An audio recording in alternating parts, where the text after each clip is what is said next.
Now we come to the third scientist's classification, Mendeleev's periodic table. Mendeleev was a scientist who took all the elements at that point and arranged them in increasing order of the mass. You can see 1, 6, 9, 10, it's all increasing as we go forward. How is it the periodic function? And on what basis did he put them in one property, same property? He compared all these elements with their hydrides and oxides, meaning this element, lithium, if it combines with oxygen, what will be the formula? It was Li2O. With hydrogen, what will be the formula? LiH. So he compared the elements combination, that means the elements with their lithium oxide, lithium hydride, nitrogen oxide, nitrogen hydride. He took the oxides and hydrides of all the elements and saw who all are similar. And he started grouping them in order of increasing atomic mass. So first thing, the elements were arranged in increasing atomic mass. Next, on what basis? What was the property that he chose to observe? He observed the oxides and hydrides property. Then he understood that if I group them according to their oxides, hydrides, that was their fundamental basic property, if I put them in increasing order of the mass, we see that the element which has similar properties all come in one column. They all are in one column. So he said that the elements are a periodic function. Periodic because it's repeating. It's repeating. The same pattern is repeating. Periodic function of what? Period of what? How have you arranged them? In increasing atomic mass. 6, 9, 10, 12. Mendeleev called these columns, vertical columns, as groups, and he called the horizontal rows as periods. So now let us just summarize what we learnt in Mendeleev's periodic table. He put it in the form of a law. The law states that the properties of the elements are periodic functions of their atomic masses. All the elements were showing same hydride and oxygen formula, oxides formula. He observed that their atomic masses also were increasing like that only. All of them were periodic functions of their atomic masses. He called the vertical columns groups and he called the horizontal rows periods.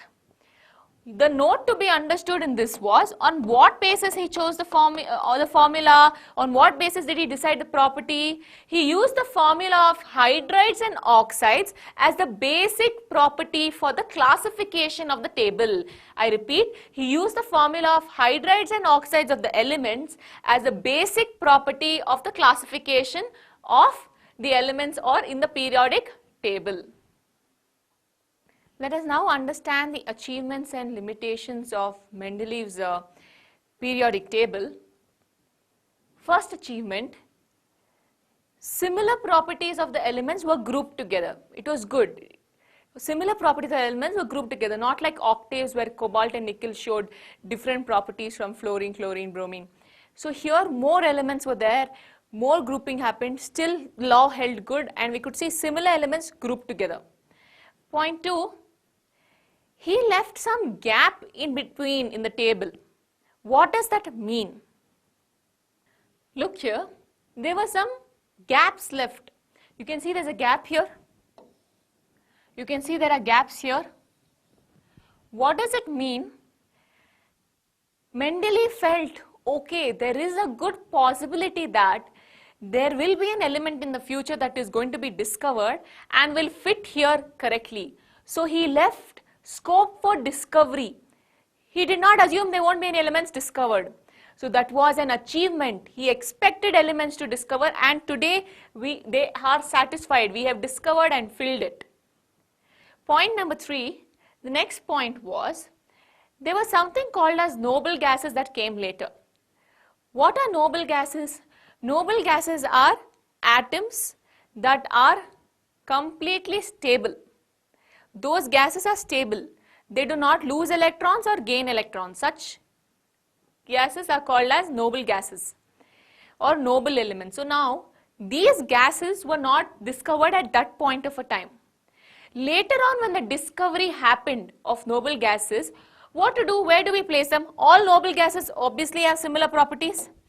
Very, very easily, without disturbing the table, we could just add one more column here and place our noble gases. So the discovery of the noble gases did not disturb the arrangement of the table. It could just be added as a separate column. Coming to the limitations, first limitation, the position of hydrogen was not fixed. He could not place HLIBE. It was showing similar characteristics that could not be placed appropriately. It was not even showing similar properties with lithium, sodium, because it is not a pure metal like how lithium and sodium are. So the position of hydrogen was unsure. It was not fixed. Point number 2, coming to isotopes. Let us now understand what are isotopes. Isotopes are those elements that have the same atomic number but different atomic mass number. Example, chlorine and chlorine.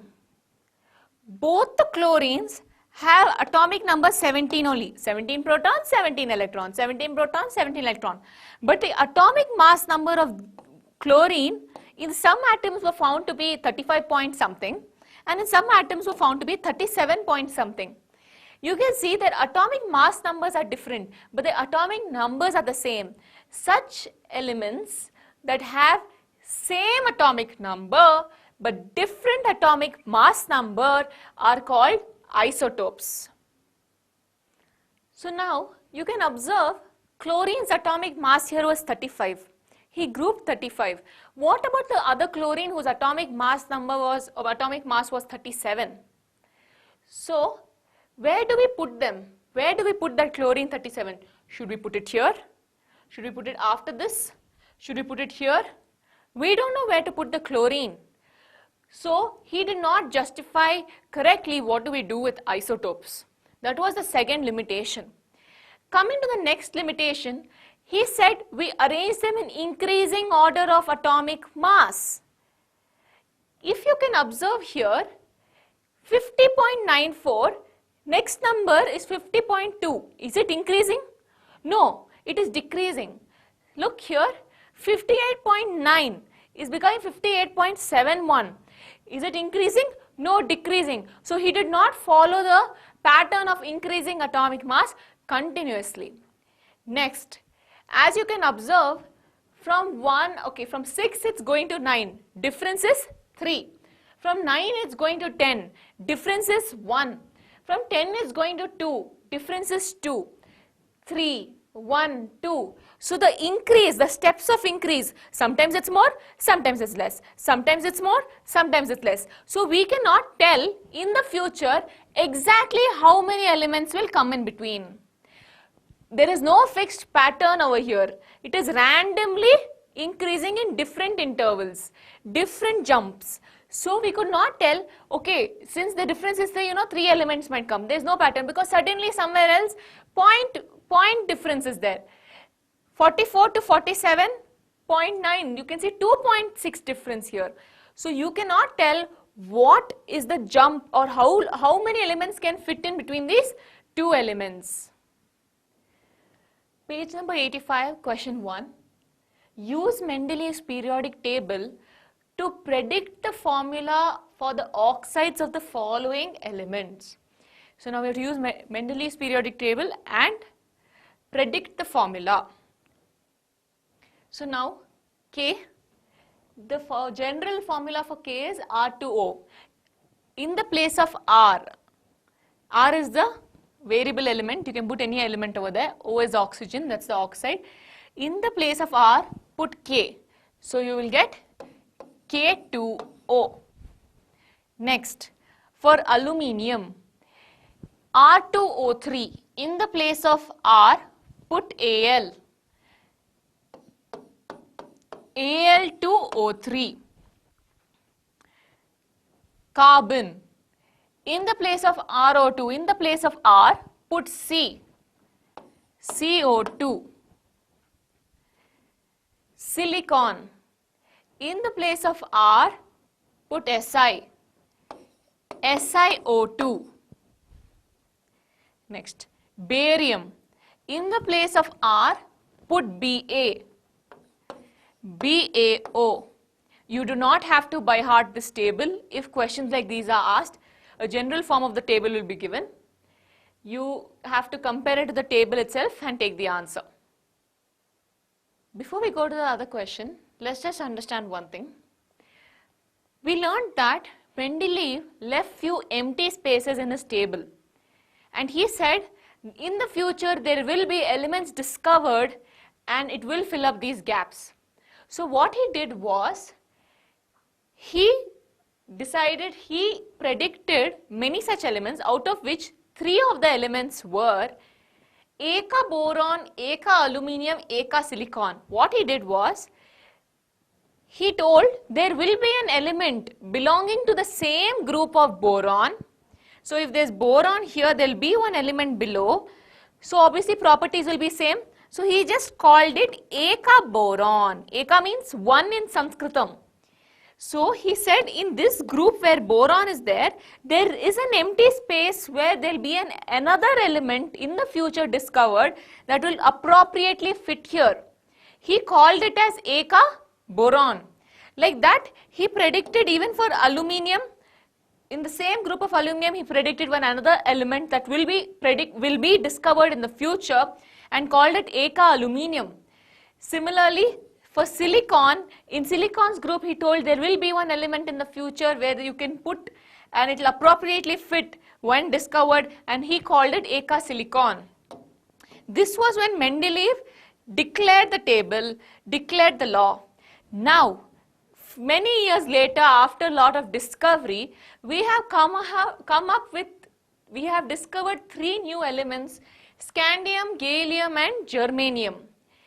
The scandium's properties fits exactly with Eka boron, gallium with Eka aluminium and germanium with Eka silicon. Gallium is double L. So he predicted the correct 3 elements which later got discovered. So you need to remember the name of these 3 elements and which are the present day elements that match these properties. You can see Eka boron, according to Mendeleev, he said there will be an element in the future whose mass will be 68 units. Today we have scandium showing the exact same properties with approximate weight of 69.7 is the actual weight, approximately equal to 68 units. Similarly, silicon's weight was predicted to be 72. Later on we found germanium to be 72.59. You don't have to remember these numbers. This is just for your understanding. All you need to remember is these 3 elements Mendeleev predicted that will be discovered in the future, and in the future it was discovered, and these were the 3 elements that matched the properties of this. So according to this question, they are asking, besides gallium, other than gallium, which other 2 elements were predicted by Mendeleev? Other than gallium, so the answer is scandium and germanium. Next question. What were the criteria used by Mendeleev in creating the periodic table? How did he decide how to make the periodic table? We already know the first thing he decided was increasing order of atomic mass. He took the elements in increasing order of atomic mass. The other thing that he took was into consideration the similar chemical properties. What kind of similar chemical properties does he decide on? I hope you remember. He concentrated on oxides and hydrides.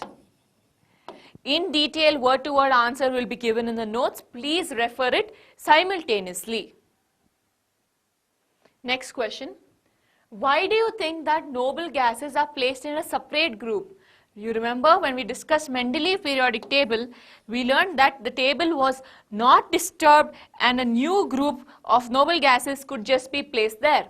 What did I tell you about noble gases? I told you they are highly stable, they do not want to react. They are unreactive. Such elements are also called inert elements. Inert elements. Noble gases are inert elements, that is, they do not react or they are unreactive. Now, if they are unreactive and all other elements are reactive, obviously they show different properties. So, they show different properties from other elements, hence they are placed in a separate group.